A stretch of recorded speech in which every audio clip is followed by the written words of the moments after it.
Chapter 7. Luck Goes a Long Way. There was a small crowd gathered as the two waited outside the mess hall, as they had been instructed to, before they started toward interim. Jared had sent Emma to collect the items the community could part with for their journey. Vita had assumed they would just get a bag of food and a pat on the back goodbye, but she was awestruck by the return of the child. She came around the tuft of grass she had disappeared behind the day before, a bright red and yellow strap in either hand, and two strange, enormous ochre and maroon dappled birds that towered over her, walking in obedient stride. The morning light and pollen display gave the child an ethereal look as she commanded the much larger beings.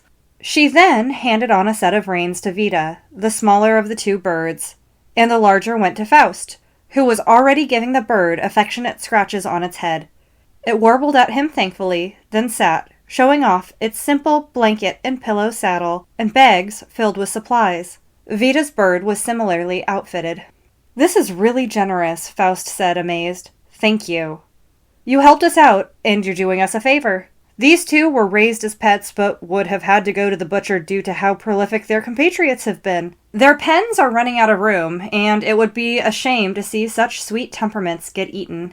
Gerard shrugged with a smile and extended a hand. "Hope to see you again. Good luck on your travels." They shook hands. Emma jabbed the bruise on Vita's arms as a form of greeting. "Nice to see you, too," Vita retaliated while rubbing her arm. "This is Fletcher and Mitch." The girl patted Vita's bird, who was indicated as Fletcher. Emma then began to run down how to care for the animals, which boiled down to make sure that they got to drink twice a day and not to run them too hard. Food wasn't a concern. They would forage what they needed. Fletcher watched them speak intently, light red-orange beak slightly ajar. When Emma finished her lesson, he made a funny noise as if to clear his throat and add something, but just blinked at them unevenly. "I think I can handle him." Vita reached towards his face to get pecked just hard enough to hurt. The girl giggled and showed her how to properly mount and dismount. Once Vita was secure on the up and down movement, Emma showed them how to trot in a circle. The men had long since said their goodbyes, and the rest of the crowd had parted ways by the time Vita learned to ride in a circle. Faust was waiting by a well-cleared patch of trees that would lead them into different wilderness. "Thank you for everything," she projected toward Emma, who was already starting to walk to her next duty. The girl turned, waved, and stuck her tongue out at her. Vita smiled back and trotted after Faust, who was now really moving. The birds were easy enough to handle. Once they were really going at a comfortable pace, Vita tried to align her thoughts. They had only been gone 2 very long, full, and tiring days, but she had to remind herself it hadn't already been a week. She was sunburned and tired, and wondered if she could figure out a way to lazy rig her bird up to Faust's for a nap. But asking felt silly, so she kept her mouth shut. Riding the birds did not come without its discomforts, but it did beat walking. It was fast and fun to ride through the quickly changing landscape. They left the green edge of the mountains and wound up along the side of a small, dry, sandy desert. Colors whizzed past as the birds delightedly ran through their terrain at breakneck speeds. The desert was soon replaced by hilly grasslands speckled with giant grazing herd beasts that were pleased to leave them alone as long as they followed the same respect. They only had to break twice before setting up camp, waking, and continuing on their fast-paced way to the town of Interim. It was creeping to mid-afternoon, but the moon was already up in the distance. The first sign of the nearing city was the odd-colored haze that sat like an unmoving shadow over the horizon. They passed over a large dune that led into a dry valley, and they could see the layout of the sprawling urban rings, the inner ring being the most kept up, visibly clean green belts between large glass skyscrapers. There was a middle ring that was not quite as pristine, that was a mix of the old and new construction, with some kind of skill. There were some areas dedicated to large fields of greenery. Then there was the outer ring, which visually looked like a haphazard dump. The wind blew in their direction, bringing with it the putrid aroma of squalor. Faust took note of the look of distaste that crept across Vita's face. "This city is one of the very few that is extremely loose in the way that it operates," he admitted, not having done any build-up for the place. "I can see it hasn't improved over the decades. I can see and smell that from here, Vita replied, wrinkling her nose. The city's heavy stench was telling her whole being to stay away. I thought the agreements made after the big disasters applied to everyone. I can see them using vehicles from here. She wanted to cross her arms and pout, but Faust laughed. What are you going to do about it? He asked. She just rolled her large, round eyes and tried not to panic as they rode past a very large, very old wall made of tires, which marked the city limit. This place was very different, and it did not align with any of the values she had been raised with. There was an exhausted sign made of recycled parts. The words, interim, population, 50,000, was hand-printed slightly off-center. The sign was propped on a metal pole next to a break in the wall. The birds slowed their pace in the heat of the afternoon. They were still a short way off from the first heaps of garbage. What about the environment? Vita questioned out loud, seeing items taking on new forms from the outside life shaping them. Their concern here is with living in general, not so much how they go about doing it. Just as he said that, a sun-kissed woman, dressed in old, crusty clothing smeared in various shades of brown, stood up from one of the trash heaps and watched them go by, hurling insults and making rude gestures. Last time I was here, there were a few large corporations that seemed to run most things. This leaves a lot of imbalance for most people that live out this way. He frowned in response. In poverty, living situations, food situations, overall health, he trailed off, clearly lost in a gruesome memory. It's not the nicest place. Keep a watchful eye out at all times. Desperate people do desperate things. I will also advise you to keep your mouth shut in most situations. Let me do most of the talking. Do they not like women? Vita questioned. It's not that at all. No, you just never know how easy it is to offend someone out this way. Sometimes you can give them a wrong look and wind up in a world of trouble. It's more a matter of self-preservation. Sometimes quiet is best, he said, in the most unconvincing way. It took them a few minutes to get nestled between the buildings that built up the densely populated area. They felt the hard eyes of locals in rags as they moved past. Young boys and men looked them up and down as if Vita and Faust were about to provide their next meal. Faust tugged lightly on his reins, and they urged the bird forward a little faster. Vita followed suit. They got closer to the middle of town, and things improved. Slightly. The roads were poor, cracked and repaired using a loose sand-mud mixture. The people were better dressed, and while they watched as Vita and Faust ran by, it was not with the same hunger. The houses and stores were not shambled lean-tos made out of whatever materials they could find, but were rebuilt or repurposed old houses or adobe-type structures that could stand up to the heat. This part of the city was bright and colorful. The color was semi-replaced by large, towering black buildings that, upon closer inspection, had television screens mounted on every window of every building in the inner core, flashing subliminal messages to all as they cruised by. Mitch and Fletcher recoiled for a moment in response to the pressured electric tiles that lit the street. The streets were full of people wandering about. Some had mounts, some had functioning mechanical vehicles. Vita caught herself staring at the strange devices as they continued. It seemed the closer you got to the center of the city, the more all human-made things became, as the looks and attitude of people improved. The heart of this city was loud, meticulously clean, and full of what looked like glass buildings that touched the sky. Faust led them to a cute little park that was kept green and lush amid the towering black monoliths. I'm going to run around and check a few places out.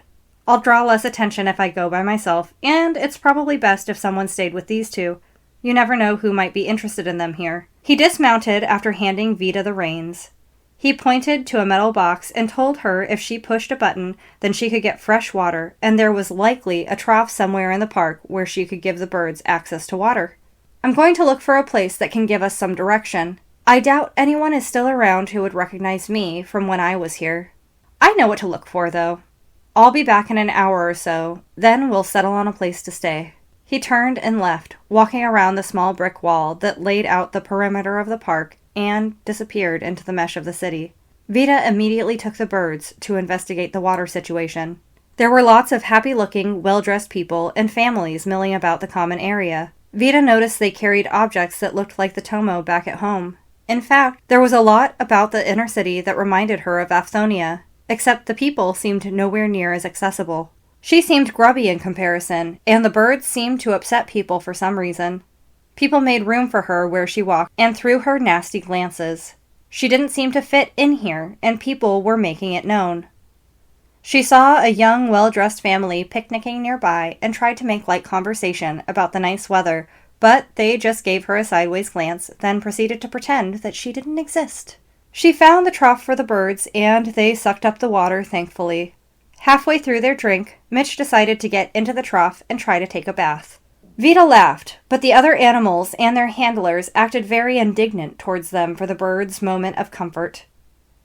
"Get them out of there!" a tall man shouted from behind her, even though she was already working on it. "I'm sorry, I didn't think he would try that," Vita exclaimed. "I don't think he's ever experienced the distance we just put on either of them, or this heat. He just got excited." She turned after succeeding to pull the large animal from the water and smiled at a person who was clearly a city officer of sorts. "You mean those beasts are not registered in our system?" the man asked. "My colleague and I are just here for the next day or so. We just got here, and we didn't know that we had to register the animals." She shrugged, relaying the truth. "Is there going to be a problem? What can I do?" The woman, who had been picnicking with her family, came up to the officer. "She tried to come and harass my family just a minute ago. She's disturbing the peace." "Is that so?" the officer asked contemptuously. "I was just trying to make light conversation. It's such a nice day," Vita stated carefully. She put her hands in front of her, weaving her fingers around the bird's reins. "I've been here less than 10 minutes. I'm not trying anything funny, I promise." It was at this point that a shiny metal decoration on the officer's hat caught the attention of the wet bird. Its eyes widened, and it plucked the hat off the man's head and tried to tuck it under its wing. The park went silent at the hat's removal, save for the laughter from the kids. The officer put a hand out for his article of clothing. Vita snatched it from the bird and gave it back. He then pointed and escorted Vita out of the park, down the streets, and to the outskirts of town. "My friend will be back for me in an hour or so. I need to wait at the park so he will know where I am." "That is not my problem," the officer replied. "My problem is you being in violation of the rules and disturbing the peace. Be glad I didn't arrest you, because you're clearly lost.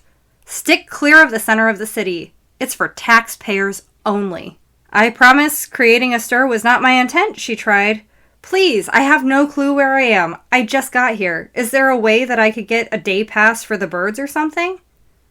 "Do you have 1,000 rems?" the officer asked, giving her an oblique glance that said he seriously doubted it. "What's a rem?" she asked nervously. The man just laughed. "That's a new one on me. I've met the poor before, but never met someone who's never heard of our currency." "Oh, is that quite a lot?"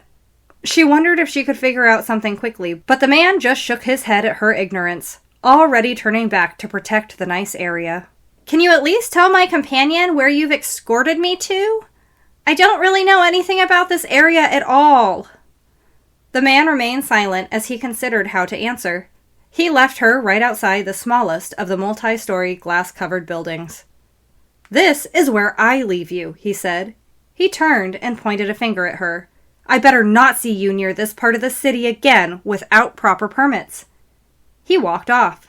"Where do I find the place to get that?" she yelled after him to no avail. People were giving her weird looks for making so much noise. She looked around at where she had been dumped. It was a Metacore neighborhood.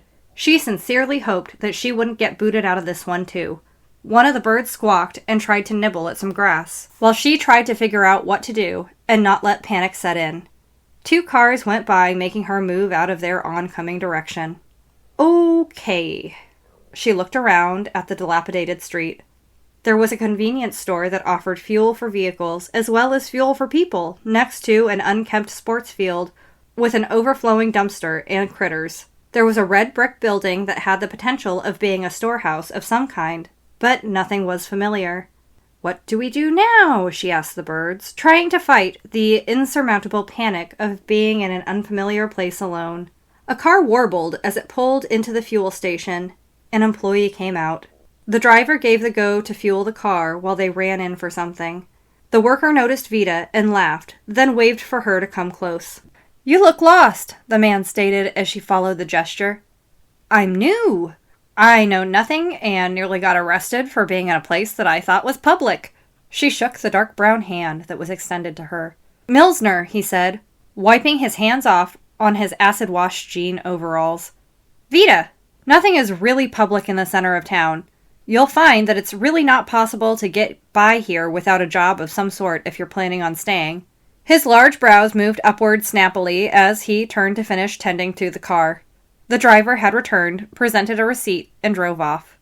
"I got separated from my dad, and I don't know how to find him without going back," she said, offering more of her situation in hopes that Milsner would have a solution.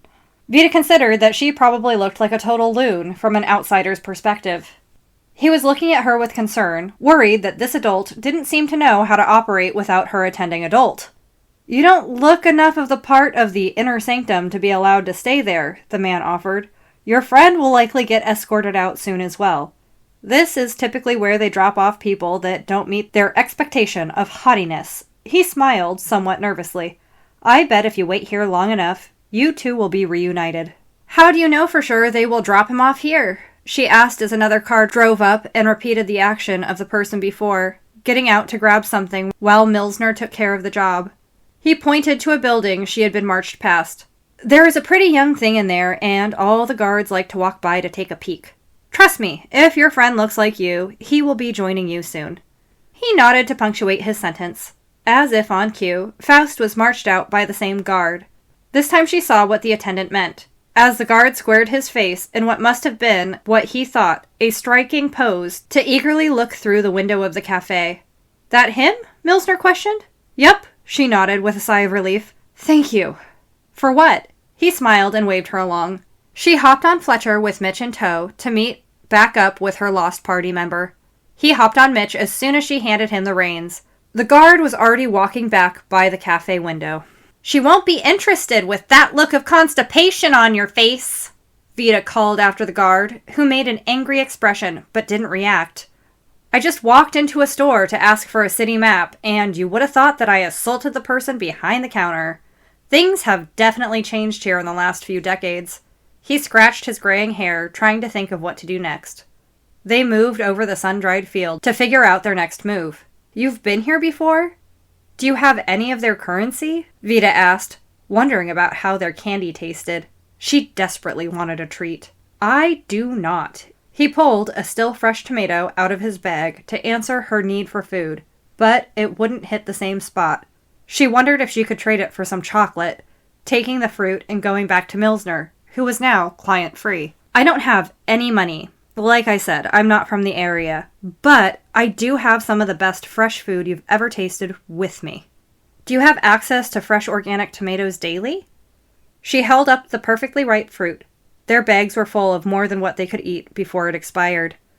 "Would you be interested in buying some?" Before Milsner could reply, the door to the convenience store flew open, and his associate stepped out, pointing at the red orb. "My grandmother was just wishing she could afford fresh ingredients. It's her birthday. What are you asking for that tomato?" he instigated. "She just got pots going for my wife, too. They hope to start working on building some sort of community garden if they can sneak the seeds and grow them unnoticed. They are tired of dried, tasteless byproducts from the big city leftovers and nothing fresh. How much?" "What do they go for around here?" Vita asked, only to be met with laughter again. "The food is so controlled here you have to have privileges to shop at food stores with fresh produce. And even then, it's expensive. The last time I saw a tomato at the store, they were selling for 30 rems per fresh tomato." He trailed off, concerned about how much she would ask. "How much do you make an hour?" Vita asked, not thinking of how rude the question might be, but wanting to gauge the worth of their bounty. 10 rems an hour. Vita felt her mouth drop wide open in response to the reality of how much the staple item cost in relation to his wages. "Is there a food shortage?" she asked. "Yes, and it's affecting us all." "Yes, and it's affecting us all." He was eyeballing the earthly treasure as a precious object. "Hold on. Let me just check on something with my dad." She moved back to Faust and explained their produce was a small gold mine. They set their 2 food storage bags next to each other and sorted through the most perishable. They had so many tomatoes, and neither of them were the biggest fans. She put a very small pile together of tomatoes, golden beets, 2 carrots, a small nugget of ginger root, and a small handful of blueberries. She went back and offered up the rest of the treasures. The associate gasped. 100 rems and 2 chocolate bars, and they're all yours, she smiled, and he accepted the deal. He handed over the paper money and pulled out a bag to transport his cargo back to the refrigerated portion of the store. She followed him in for the candy and noticed a small tower with sun-damaged maps. "How much for a map?" "Take one." He waved it off. She did and looked it over while she picked out 2 different sweets to try. She was just about to leave when the thought occurred to her that to these people, saving seeds might be a revolutionary act. She noticed everything in the store was dried or packaged in some way. The houses she had passed had no gardens, just muted lawns. "Are you permitted to garden here?" she asked, not sure where her thought was going, but feeling like it was relevant enough to ask. Seeds were engineered out of foods. The desert around us is partially a reflection of our people's own consumption habits. The rich got greedy and made it so that we rely on them for food. "Where are you from exactly?" "Afthonia, but the food was grown in Seedalis." She considered what had been said. "You should save the seeds from those plants. They don't tamper with their food there. It's just a matter of finding a safe place to grow them. My grandma will be pleased." He smiled at the opportunity before him, but in a way that suggested that their time was done. The little store was starting to get busy. "One more question." She unfolded the map and poked at it. "If one were looking for a good hacker, where would one look?" She laughed nervously, but he perked up a little bit. He tapped on a building not too far away, labeled Havoc's Den. "You're not looking to stay in town, are you?" he asked. "No," she admitted freely with a nod. "Go here and ask for Luck. He may need you as much as you need him." He waved her out of the establishment as he helped the next person. She eagerly went out to Faust while taking a bite of her chocolate, which was so hyper sweet, her mouth didn't know how to categorize the flavor. Thank you so much for taking the time to listen to Shattering Red. This is the end of Chapter 7. Chapter 8 is coming up soon. If you've liked what you've heard so far, please be sure to like and subscribe or whatever it is that you do to follow this to make sure you get the newest updates available. I will provide a link to the book below and a link to my Kofi as well in case you don't feel like you need to own the book but would like to support me anyway. Thanks so much. Take care.